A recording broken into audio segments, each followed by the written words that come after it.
ചൊവ്വാഴ്ച പൊങ്കലാണ്. തമിഴ്നാട്ടുകാരെ സംബന്ധിച്ചിടത്തോളം പ്രതീക്ഷയോടെ കാത്തിരിക്കുന്ന ആഘോഷം.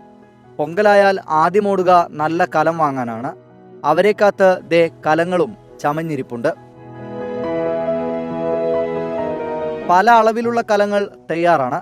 പാലക്കാട് നിന്നെത്തിയവയും ഇക്കൂട്ടത്തിലുണ്ട്. വർഷങ്ങളായി ഹോൾസെയിലായി കലങ്ങൾ വിൽക്കുന്ന കടകളിൽ നിന്നും മാത്രമല്ല, ഗ്രാമങ്ങളിലെ ചെറിയ കുടിൽ വ്യവസായങ്ങളിൽ നിന്നും കലങ്ങൾ എത്തിച്ചിട്ടുണ്ട്. பொங்கல் வைக்கிறதுக்காக ஆஃபீஸ் பர்பஸுக்கு இப்போ பொங்கல் வச்சுட்டு சாமி கும்பிட்டு ஊருக்கு போகிறவங்க போயிடுவாங்க.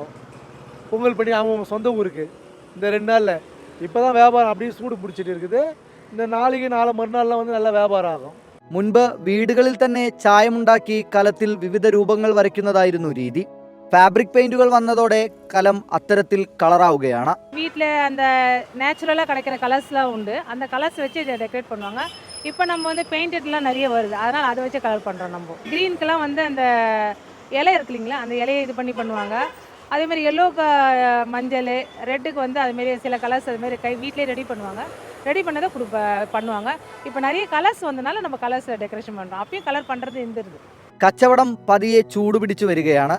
ഇന്നും നാളെയും ഇവിടമാകെ ആവശ്യക്കാരെ കൊണ്ട് നിറയും.